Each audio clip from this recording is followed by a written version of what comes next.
Hello अस्सलाम वालेकुम दोस्तों। दोस्तों आज की इस वीडियो में हम class 10th mathematics chapter 01 quadratic equations में एक टाइप की इक्वेशंस के ऊपर बात करेंगे जिसको हम बुलाते हैं एक्सपोनेंशियल इक्वेशन। ठीक है, हम इसके ऊपर ये बात करेंगे कि एक्सपोनेंशियल इक्वेशन क्या होता है, इसको एक्सपोनेंशियल इक्वेशन बुलाते क्यों है, ठीक है, और इसका सोल्यूशन क्या है, वो भी एग्जाम्पल के थ्रू मेथड समझाएंगे। ठीक है, तो एक्सपोनेंशियल इक्वेशंस जैसा कि नाम इंडिकेट करता है, नाम से जाहिर है कि उसमें कुछ एक्सपोनेंट्स होंगे। ठीक है, तो एक्सपोनेंशियल इक्वेशन इसलिए नाम इसको दिया गया है क्योंकि वो इस फॉर्म का होता है कि एक इसमें ये जो नंबर है ए बी सी, जनरली हम नंबर्स के लिए इस्तेमाल करते हैं, उसके ऊपर ये पावर आएगा। ठीक है, मतलब कि ये जो अननोन है, ठीक है, जिसको हम फाइंड आउट करते हैं, ठीक है, ये किधर होगा, एक्सपोनेंट में होगा, इसलिए इसको एक्सपोनेंशियल इक्वेशंस बुलाते हैं। ठीक है, तो अब एक्सपोनेंशियल इक्वेशंस के लिए मतलब कि ये जो बेस है इसका ए, इसके लिए कुछ रिस्ट्रिक्शंस है। मतलब कि रिस्ट्रिक्शंस का क्या मतलब कि ए की हर एक वैल्यू नहीं हो सकती। वैसे हम कहते हैं कि ए रियल नंबर को रिप्रेजेंट करता है, पर ए के लिए हर एक वैल्यू नहीं हो सकती। इसके ऊपर हम अभी बात करेंगे कि ए के लिए हर एक वैल्यू क्यों नहीं हो सकती। ए के लिए जो भी वैल्यूज रिस्ट्रिक्टेड है वो ये है कि ए कभी जीरो के बराबर नहीं हो सकती। मतलब कि ये पॉजिटिव इंटीजर्स होते हैं। ठीक है, 2 3 4 5 6 7 8 अप टू सो ऑन। ठीक है, ये हो सकते हैं, और ए की वैल्यू कभी 1 नहीं हो सकती। ठीक है, तो इसकी वजह क्या है, इसके ऊपर हम अभी एक एग्जांपल के थ्रू बात करेंगे। ठीक है, तो मैं फॉर एग्जांपल बोल देता हूं कि ए 0 पावर 1000, आप 1000 ले लोगे, 10,000 ले लोगे, लाख ले लोगे, 10 लाख ले लोगे, करोड़ ले लोगे, 10 करोड़ ले लोगे, अरब ले लोगे, जो भी आप ले लोगे। ठीक है, मतलब कि जो भी जीरो इसके साथ आप लगाइए तो भी क्या आता है, जीरो आता है। ठीक है, मतलब कि जीरो का पावर जो भी हो जाए, जितना भी बड़ा नंबर हो जाए, तो वो जीरो के बराबर ही होता है। ठीक है, उसकी वैल्यू कभी चेंज नहीं हो सकती। ठीक है, इसलिए ए रिस्ट्रिक्टेड, ए ग्रेटर देन जीरो होना चाहिए।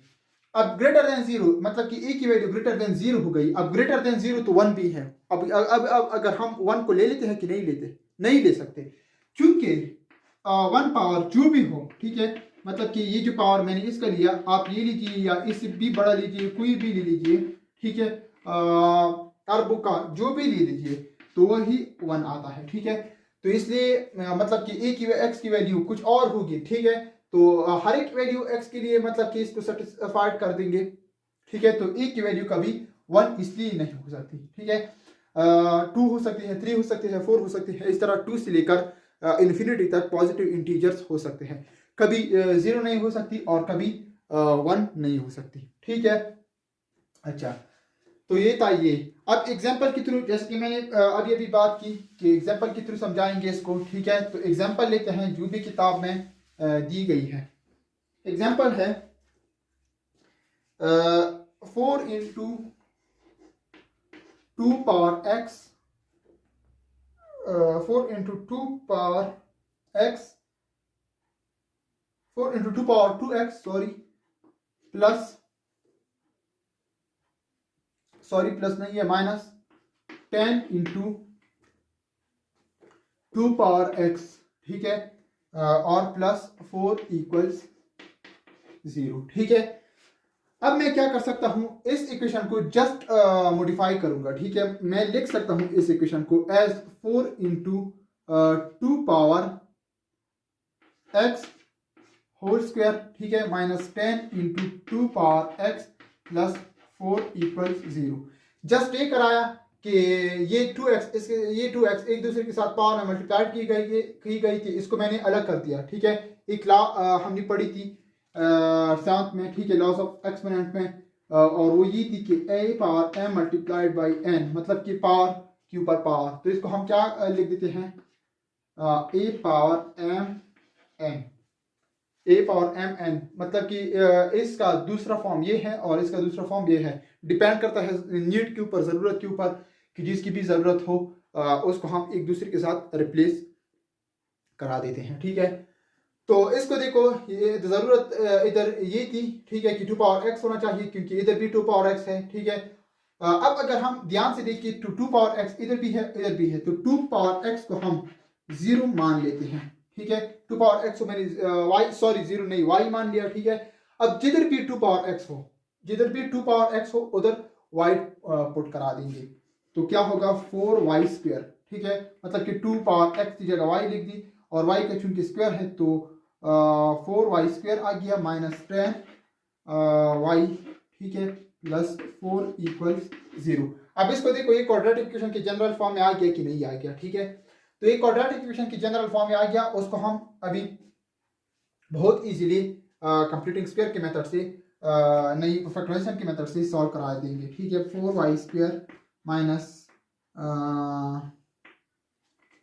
8y minus 2y plus 4 equals 0, ठीक है। इसमें से 4y कॉमन ले लो, y माइनस 2, ठीक है, और इसमें से माइनस 2 कॉमन ले लो, y minus 2 equals 0। y minus 2 इसमें भी है और इसमें भी है, तो y माइनस 2 कॉमन ले लिया और 4y माइनस 2 इक्वल 0, ठीक है। y की पहली वैल्यू कैलकुलेट करने के लिए x माइनस 2 को 0 मान लेते हैं, इसको मैं अरेज कर देता हूँ, और दूसरी वैल्यू के लिए 4y माइनस 2 को 0 मान लेते हैं, ठीक है। तो इसके लिए y इक्वल्स 2 हो गई और इसके लिए y इक्वल्स 2/4 विच इज 1/2, ठीक है। अच्छा, तो y को मैंने क्या 2x पावर x को मैंने y मान लिया है, ठीक है। मतलब कि क्या हो गया 2 power x equals y equals 2, ठीक है। 2 पावर x y के बराबर है इधर से, ठीक है, और y बराबर है 2 के, ठीक है। तो ये एक प्रॉपर्टी थी कि अगर a b के बराबर है और b c के बराबर है तो डायरेक्टली मैं ये कह सकता हूँ कि a c के बराबर है, तो ठीक है। तो 2x y के बराबर है, 2 पावर x y के बराबर है और y 2 के बराबर है, तो मैं लिख देता हूँ 2 पावर x इक्वल्स 2, ठीक है।